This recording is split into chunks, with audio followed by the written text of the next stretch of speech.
Our next guest has led LSU to 2 championships and the 2007 BCS National Championship. He joins us right now, head coach for the Tigers, Les Miles. How are you? Good. Well, how you doing, welcome sir? To nice to see you, babe. Great to see you. It's good to have you. Finally, some you. excellence here, and I'll just wave from over here. Yeah. So, Coach, you are the Mad Hatter. You're the ultimate coaching risk taker. You're crazy like a fox. That's all we hear. I want to hear how you describe your coaching style. I try to be prepared. Game plans looked at meticulously, every facet. If you look at my teams, I'm looking to steal possessions. I want our defense to be strip and rip and scoop and score, and I want our offense to be ball secure. And the calls that we make as coaches have to reflect the abilities that you have with your team. And when you know that they can execute, when you feel confident that that's the call, you have to be willing to make that call. And I think it happens in high school coaching, it happens in the NFL, it certainly happens in college. I don't know that I'm any different than any So these are extremely calculated risks that you're talking about. I promise you this, hey guys, come on over to the sideline. Let me draw this one up for you. That doesn't happen. Okay, these are things that are prepared and looked at and encouraged and grown, and okay, they can execute it. Okay, they can't. It's really a backburner. But you do have guts, though. Yes. When you like sideline guts, You'll take chances now. Yeah. Well, yeah, absolutely. You know, I've never seen a football coach that walks onto the field that is not exposed, completely exposed.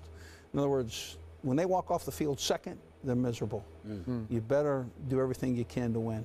How do you feel? I'm thinking about your greatness, the things that you've accomplished at LSU. I'm a fan, by the way, make no mistake about it.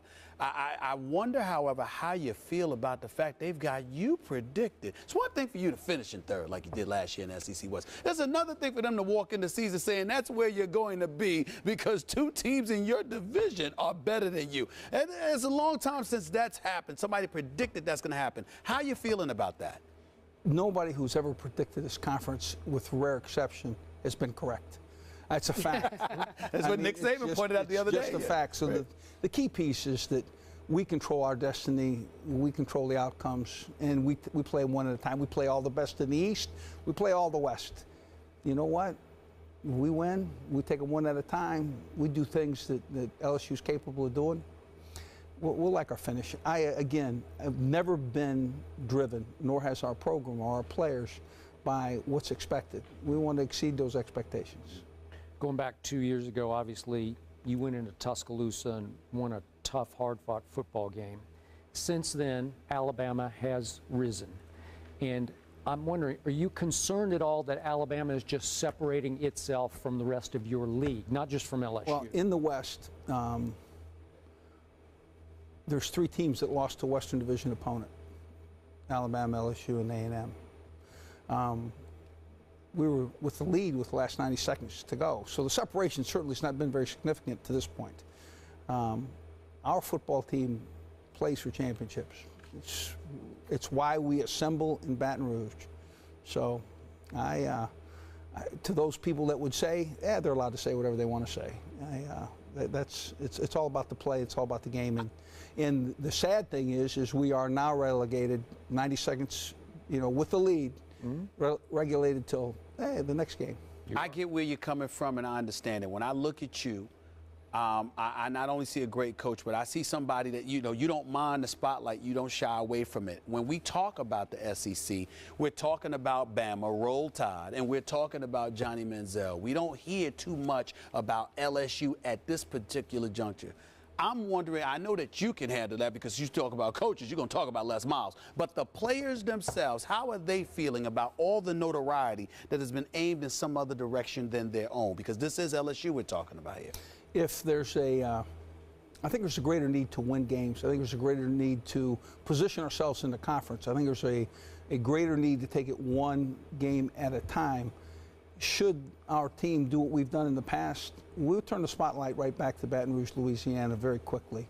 If we, again, prepare our team, play our best, put the game on the line and, scrappy for victory. That's kind of what we do.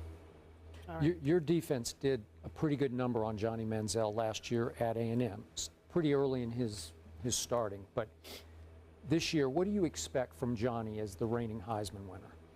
Well, certainly we'll know more once we get to the back end of the season.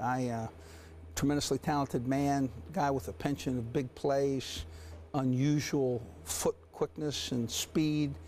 You know, when you line up against him, you have to be ready, and it's a great challenge. We're expecting his best, and again, we look forward to the matchup. We look forward to seeing him in Tiger Stadium. Les, every coach that's sat in that chair, we've asked if could we come to a game. Is the invite extended for you? Oh, please, absolutely. Shall we be there? I'm Don't do it, Coach. Hey, no, I'll show up. Hey, I'm telling you. Now, you know, wait, there's one place louder than Stephen A. Smith. Only one place. That's Only one correct. place. That place. That's correct. Well, and you can't be on the sideline, and there are no calls unless you guarantee them. I mean, if you're going to give us a call, it's got to be a guaranteed plus. That's it. Wow. All right, Les Miles, thank you so much for joining us. My pleasure. It's been a pleasure.